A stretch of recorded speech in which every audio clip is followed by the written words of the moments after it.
मंजर एक गांव का मसरूफ बाजार, जहां करीमदेन की दुकान है। गांव में करीमदेन नाम का ताजिर था, जो बहुत लालची था। इसका मकसद सिर्फ ज्यादा मुनाफा कमाना था, चाहे गाहकों को नुकसान ही क्यों न हो। करीमदेन को खराब माल में मिलावट करते हुए दिखाया जाता है।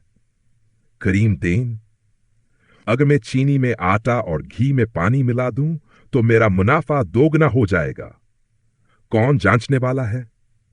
कुछ गाहक दुकान पर आते हैं। करीमदेन भाई, ये घी से अजीब सी बो आ रही है। करीमदेन, ये खालिस घी है, शहर से आया है। अगर ना लेना है तो ना लो, और भी गाहक हैं। कुछ दिन बाद गांव में लोग बीमार होने लगते हैं। पता चलता है कि सबने करीमदेन से सौदा खरीदा था। गांव के लोग गुस्से में, करीमदेन ने हमें धोखा दिया, हम इससे कुछ नहीं खरीदेंगे। करीम अकेला बैठा है, उसकी दुकान वीरान है।